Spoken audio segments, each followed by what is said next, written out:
이번 주간이 고난 주간인데 사실 이번 주간만 고난 주간이 되어야 되겠습니까? 그래서 어떤 분은 성금요일 1년에 한 번 그날을 성금요일만 생각하는 게 아니라 어떤 목사님은 평생 그걸 깨닫고 성금요일을 평생 지키는 마음으로 금요일마다 금식을 하는 목사님이 계시다고 하더라고요. 자, 어쨌든 우리가 워낙 강팍하니까 저 자신부터 이번 주간만이라도 우리 주님의 십자가를 깊이 묵상하는 저와 여러분이 되기를 바랍니다. 바울이 오늘 3장 1절에서 다음과 같은 이야기를 함으로 시작을 합니다. 자, 한번 보겠습니다. 1절. 자, 시작. 우리가 다시 자천하기를 시작하겠느냐? 우리가 어찌 어떤 사람처럼 추천서를 너희에게 붙이거나 혹은 너희에게 받거나 할 필요가 있느냐? 바울이 평생 받았던 압박이 있었다고 그랬어요. 받았던 어떤 뭐라 그럴까 그 공격, 그것 중에 하나가 사도가 아니다는 공격이었어요. 바울은 예수님을 생전에 본 자가 아니거든요. 그러니까 공격의 빌믹을 가진 사람이에요. 영으로 본 사람, 부활하신 주님을 영으로 본 자지 12제자처럼 정통성은 사실 부족한 분이에요. 그러나 못지않지요. 그래서 결정적인 순간에는 그것이 핸디캡으로 적용을 하는 거예요. 그래서 공격을 해요. 야, 바울이 무슨 예수님의 제자냐. 그러니까 인간이 모인 곳에는 다 그런가 봐요. 복음을 전하는데도 그런 것이 있었다 이거예요. 그러니까 바울이 자기가 뭐 자존심 상하고 욕을 먹는 게 문제가 아니고 자기가 아무리 복음을 전하고 교회를 세워놔도 사람들이 흔들려요. 그 마음 아십니까? 그것 때문에 성도들이 흔들리고 떠나가고 이것 때문에 바울이 계속 마음이 아픈 거예요. 너무 안타까운 거예요. 그 실족하는 사람이 나오는 거예요. 속았다. 바울이 가짜였다면서. 그러니까 그런 것들이 들려올 때마다 바울이 몹시 괴로워하죠. 그래서 그의 편지에서 꼭 처음에 주장하는 게 나도 그리스도의 종이요 사도다. 왜냐? 그걸 가지고 자꾸 빌미를 잡으니까. 그래서 오늘 또 무슨 말을 하냐면 내가 스스로 나의 자신을 추천을 해야 되겠냐? 내가 어떤 다른 사람들처럼 추천서를 너희에게 써가지고 내가 그리스도의 종이다. 내가 사도야. 뭐 이런 말. 그렇게 해서 너희들한테 그런 걸 인정을 받을 필요가 있냐? 나는 그렇게 생각하지 않는다. 그 이유가 뭐냐면 바로 2절 때문인데 한번 봐요. 시작. 너희는 우리의 편지라. 우리 마음에 썼고 무사람이 알고 읽는 바라. 너희가 증거 아니냐? 너희가 열매 아니냐? 너희를 보면 내가 전한 복음의 어떤지를 알 거 아니냐? 뭐 그걸 가지고 내가 다닐 때마다 뭐 내가 그리스도의 사도다. 내가 뭐 봐라. 고린도 교회를 한번 봐라. 그들도 교회를 내가 세워가지고 저렇게 주님을 잘 섬기고 있지 않냐? 뭐 그렇게 할 필요가 없는 거 아니냐? 너희가 내 편지야. 그리스도의 편지야. 내가 전한 그리스도 때문에 나타나게 된 편지다. 그렇게 표현을 하고 있어요. 기억나시죠? 2장에 향기라는 말을 썼어요. 우리는 그리스도의 향기라. 어떤 냄새를 풍기는 게 따라서 똑같은 그릇에 들어있지만 그 향기도 냄새가 다 달라요. 어떤 건 나일락 냄새가 나고 어떤 향기는 장미 냄새가 나고 그럴 거 아닙니까? 그 원재료에 따라서 냄새가 다르게 풍기는 거죠. 우리는 그리스도의 향기다. 우리가 그리스도를 담고 있으면 그리스도가 냄새가 풍겨날 거 아니냐. 이제 같은 표현인데 향기나 편지나 같은 표현이라고 봐요. 너희는 나의 편지다. 너희들은 그리스도의 편지라. 즉 내가 너희들에게 그리스도를 전했기 때문에 너희를 볼 때마다 누가 생각이 나야 돼요? 그리스도가 생각난다. 편지라는 것은 사실은 글씨가 아니에요. 우리가 누구한테 편지를 받았다. 그러면 그 편지는 글씨를 잘 썼네 못 썼네 길이가 짧네 길네 그건 별 중요한 게 아니에요. 그 편지 안에 쓴 사람의 마음이 녹아들어 있어요. 쓴 사람의 마음이. 뭐 맞춤법이 좀 틀렸다. 그 별 중요한 거 아닙니다. 우리 교회 권사님이 90이 넘은 권사님이 계셔요. 교회로 오고 싶어 죽어요. 근데 몸이 세잔해져서 오시지를 못해요. 이쪽 이전에서 한 번 오셨더라고, 며느님하고. 그분의 한 번은 다른 사람의 천걸음이에요. 근데 그분이 올 때마다 나한테 편지를 주워가. 어쩔 때, 절기 때 또. 근데 그 편지가 이분이 옛날 분이라 아주 점잖은 어르신인데도 맞춤법이 좀 틀려요.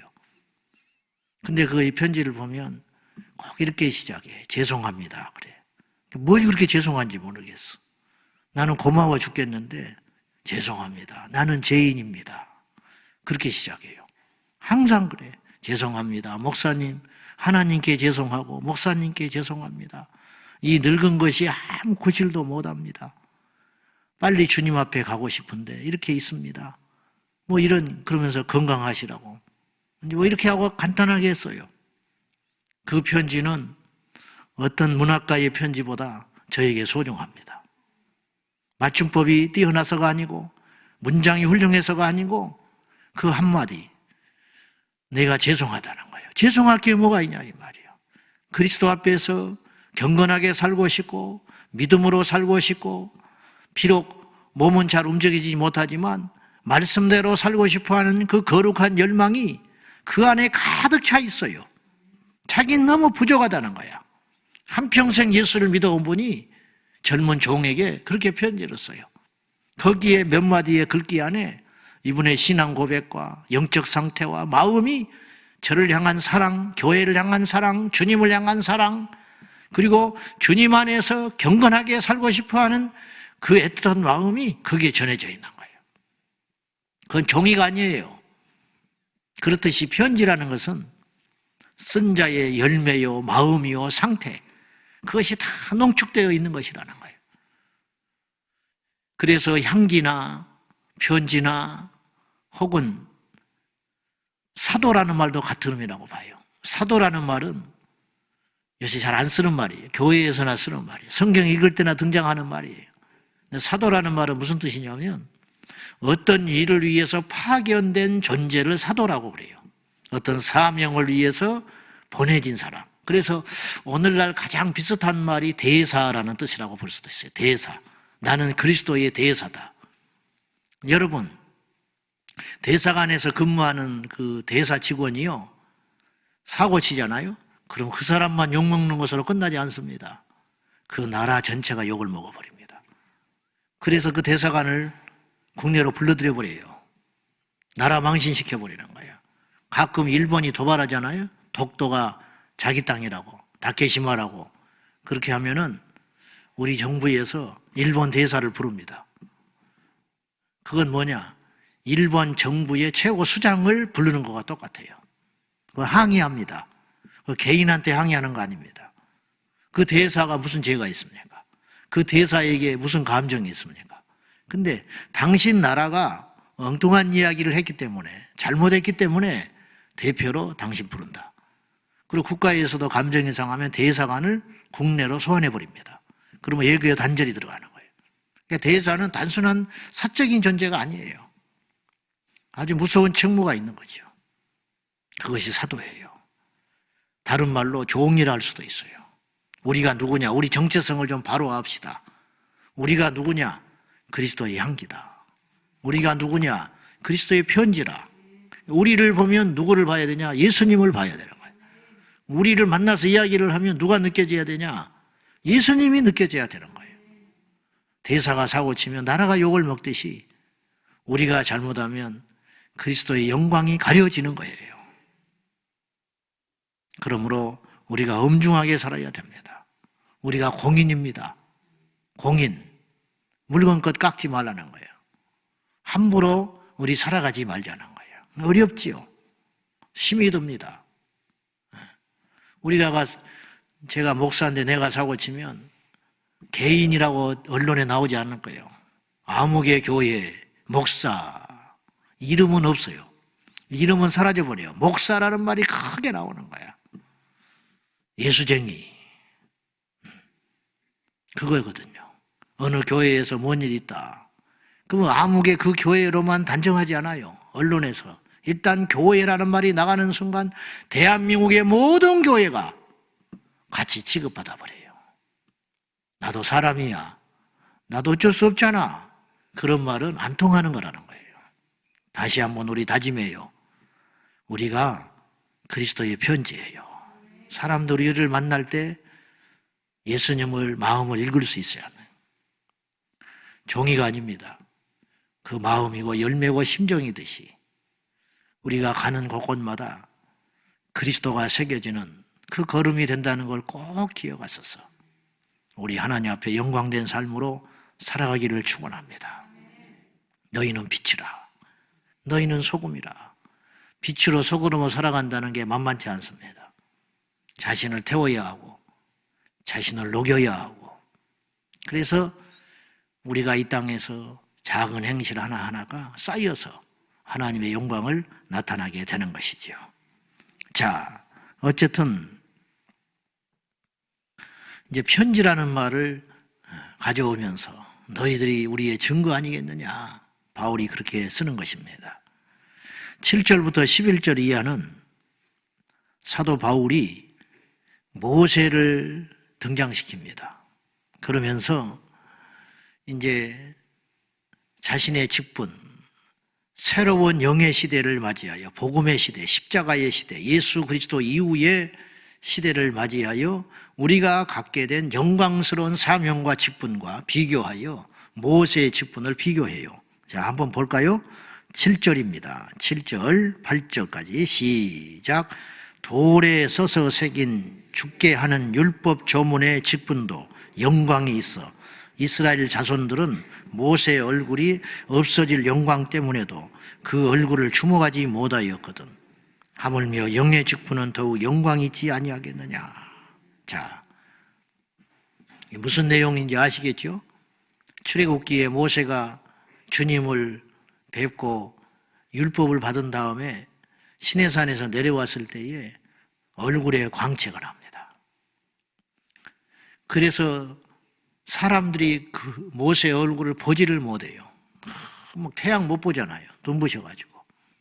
주님을 뵙고 왔는데도 그 얼굴에 빛이 났다면 주님은 어떤 분이시겠습니까? 여러분, 놀랍지 않습니까?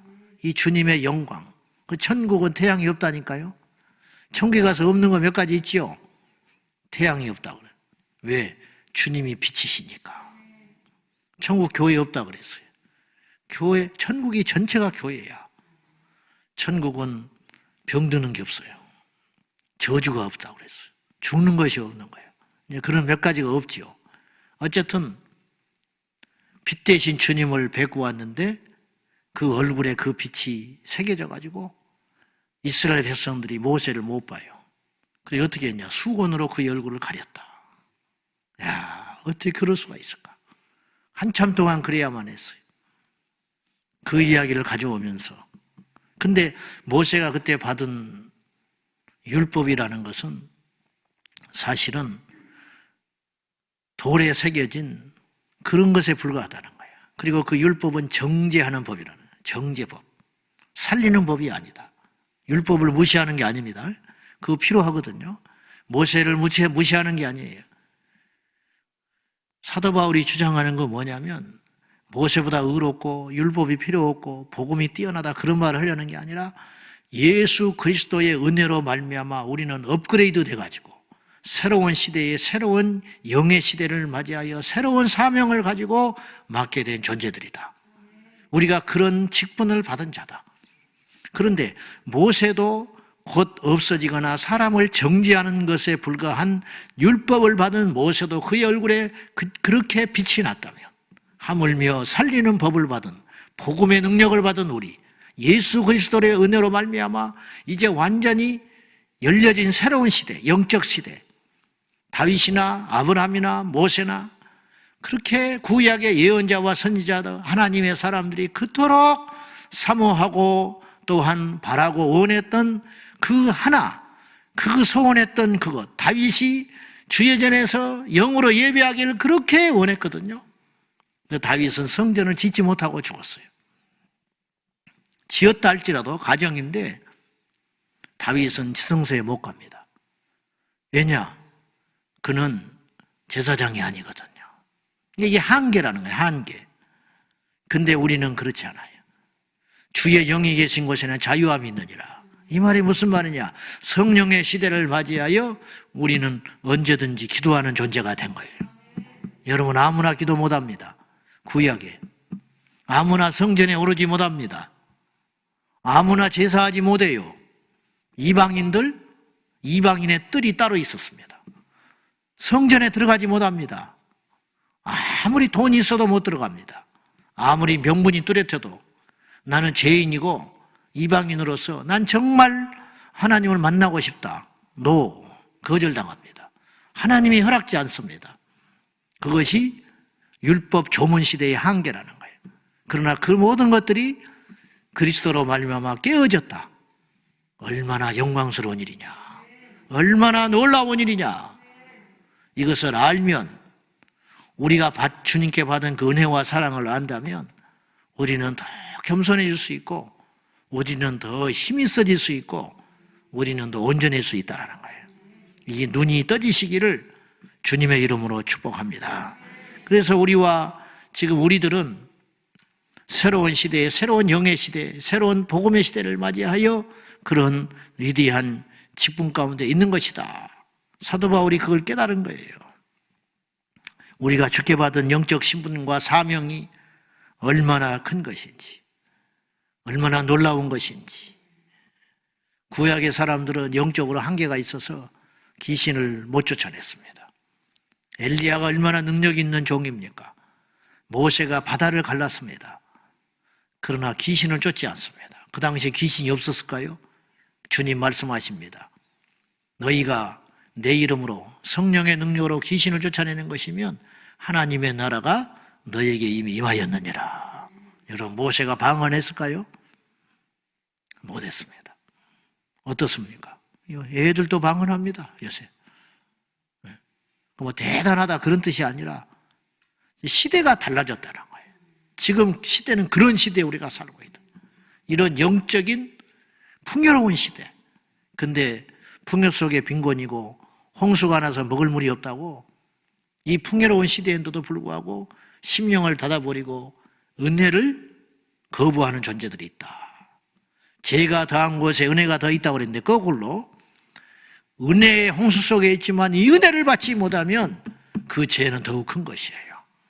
그러므로 하나님의 사랑을 많이 받은 존재임에도 불구하고 그 사랑을 거부했다면 그 죄는 더욱 큰 것이다.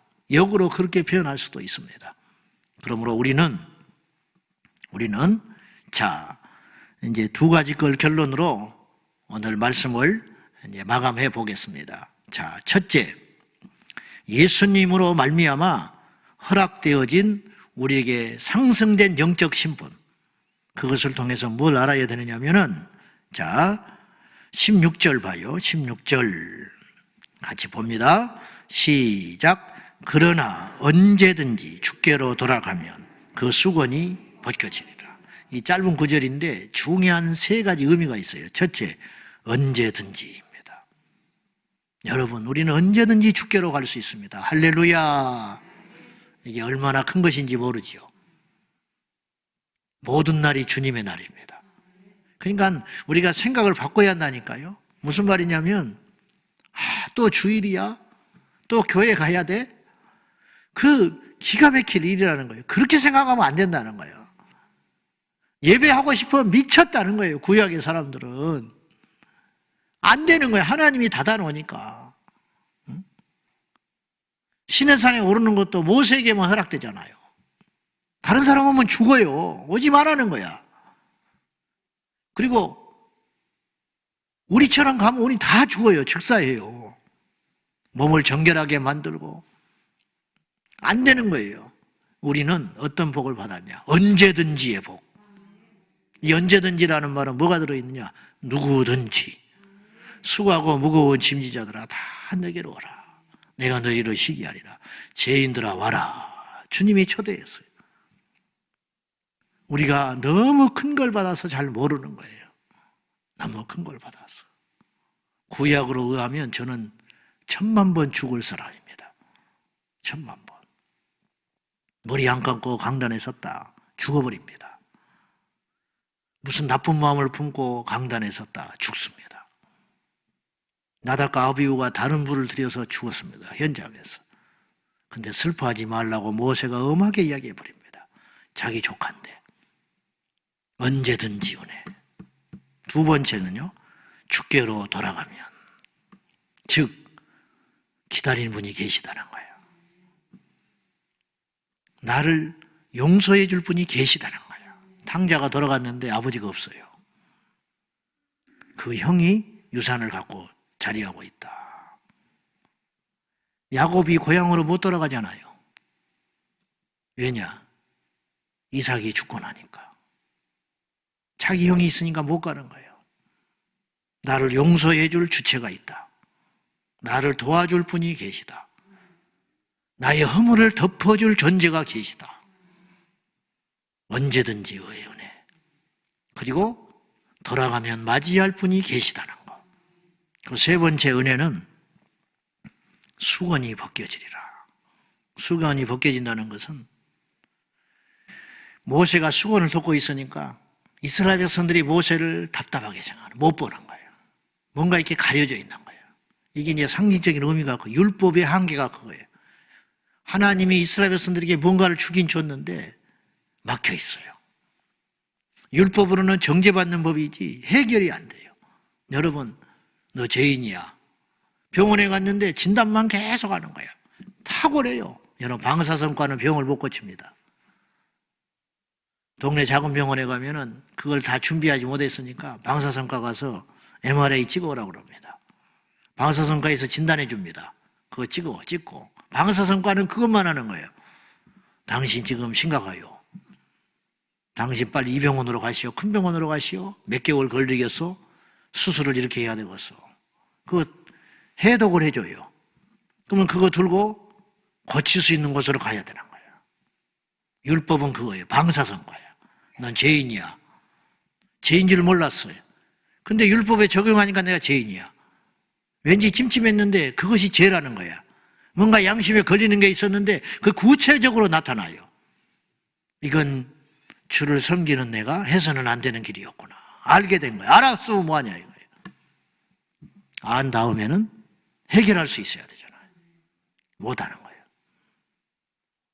그런데 예수 그리스도로 말미암아 우리에게 언제든지 해결할 자가 수건이 벗겨지리라. 그래서 확 열리는 거예요. 성경을 볼 때 열려요. 여러분, 성경을 통해서 깨닫는 것이 우리가 똑똑해서 그런 것이 아닙니다. 성령이 도와주셔서 그런 거예요. 어떤 사람이 성경 읽다 웁니다. 이게 울 책입니까? 이 딱딱한 책이 울 책이요? 어떤 사람이 예배당 와서 처음 왔는데 완전 눈물이 난다는 거예요. 예배당 와서 울 일이 뭐가 있어요? 응? 울 일이 뭐가 있냐고. 운다는 거야. 왜 울? 모른다게 자기도 모르게 눈물이 난다는 거예요. 아무나 되는 일이 아닙니까? 억만금을 준다고 됩니까? 어떤 분이 주님을 만납니다. 그리고 어떤 분이 역사가 일어납니다. 그게 돈으로 됩니까? 설득으로 됩니까? 주님이 함께 하셔서 그런 일이 일어나요. 수건이 벗겨지는 역사. 수건이 벗겨지는 것은 주님의 은혜입니다. 십자가에 달리실 때 휘장이 찢어졌습니다. 위에서부터 찢어졌습니다. 그건 주님이 찢으셨다 그런 뜻이에요. 그 휘장 찢어질 거 아닙니다. 겉은 일로 생각하면 안 됩니다. 뭐 더 말 안 하겠어요. 그건 찢어질 수 없는 휘장인데 찢어졌습니다. 주님이 찢으신 것입니다. 다 오라. 누구든지 와라. 이게 은혜지요. 자, 그래서 우리가 이제 18절 마지막으로 읽고 마치겠습니다. 시작. 우리가 다 수건을 벗은 얼굴로 거울을 보는 것 같이 주의 영광을 보매 그와 같은 형상으로 변화하여 영광에서 영광에 이르니 그 주의 영으로 성령으로 말미암아 영광에서 영광으로 이르게 하느니라. 우리가 자유의 직분을 얻었어요. 자녀의 권세를 얻게 됐어요. 그런데 이것을 아름답게 사용해야 돼요.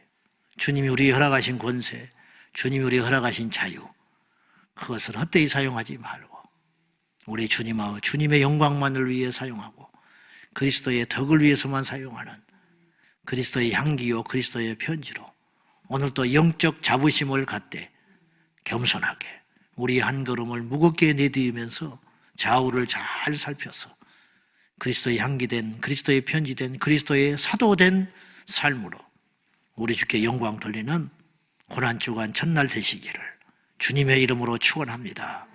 기도하시겠습니다. 우리 이 시간에 우리가 받은 이 직분과 영광과 자유가 얼마나 큰 것인가. 언제든지 주께로 돌아가면 우리의 수건이 벗겨지리라. 주여, 우리에게 자유를 주시기 위하여 주님께서 자유를 포기하셨습니다. 주님께서 우리에게 치유를 주기 위하여 아파하셨습니다. 주님께서 우리를 의롭게 하시기 위하여 죄인이 되어주셨습니다.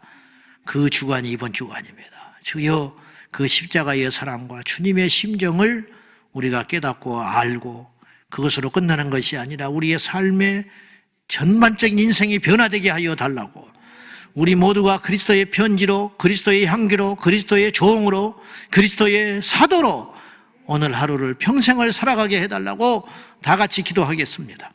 살아계신 하나님 아버지, 우리가 그리스도의 향기입니다. 우리가 그리스도의 편지입니다. 우리가 그리스도의 열매입니다. 우리를 보면 우리를 보는 것이 아니라 그리스도가 나타나기를 원합니다.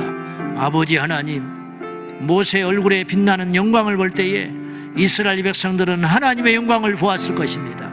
우리 또한 가는 곳곳마다 우리의 약한 자치와 더러운 향은 지워주시고 예수 향기 만발하여 우리 주님만이 홀로 영광받는 놀라운 역사 일어나게 하소서.